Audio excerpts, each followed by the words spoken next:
Most of the gadgets we see blowing up on social media right now promise the world and deliver a paperweight. You see these sleek videos of people effortlessly clearing massive driveways with a device that fits in a coat pocket. But the reality on the ground is often a different story. This handheld blower is the perfect example of that gap between viral marketing and actual utility. Let's get one thing clear right away. This is not the tool you grab when the autumn leaves have turned your lawn into a soggy brown carpet. If you go into this thinking it replaces that gas-powered beast in your shed, you are going to be disappointed. However, if you look at it as a high-powered duster or a portable utility fan, things start to get much more interesting. It is small. It is incredibly light. You can toss it into a glove box or a tool bag without even thinking about it. The setup is basically non-existent. You charge up the battery, snap on the nozzle, and you are ready to start moving air.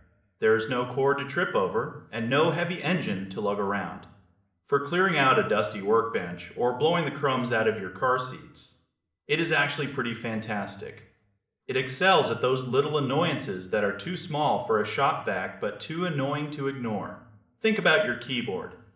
Think about those tiny crevices in your dashboard where dust goes to die.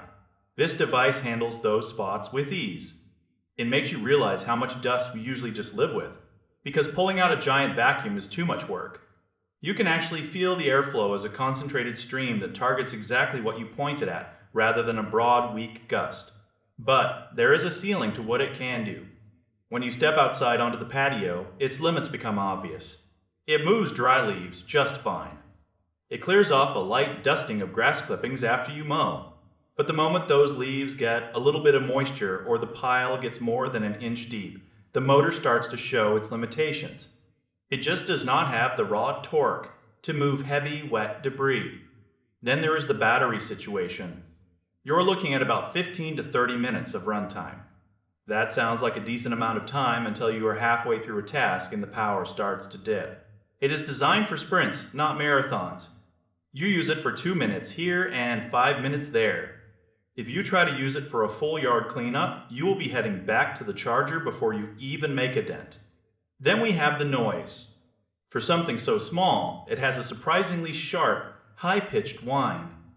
It is not as loud as a full-size blower, but it definitely lets you know it is working. It sounds a bit like a very angry hairdryer. You also have to be careful about where you buy it. This category of tool is notorious for being sold under dozens of different names with varying levels of quality control. This particular version is a solid, middle-of-the-road entry. It is worth the investment if you understand exactly what you are buying. It is a convenience tool. It is for the person who wants to clean their garage floor in 30 seconds without breaking a sweat. It is for the car enthusiast who wants every vent to be spotless. It is a legit little gadget, but the marketing that says it can handle a whole yard is just plain fiction. If you need to dry off a side mirror after a car wash, it is perfect. If you need to clear a mountain of wet oak leaves, you are going to be frustrated. Keep your expectations grounded. Use it for the small stuff. And you will find it is a handy addition to your toolkit. Just keep that big blower ready for the heavy lifting. This tool is all about those quick wins in your daily chores.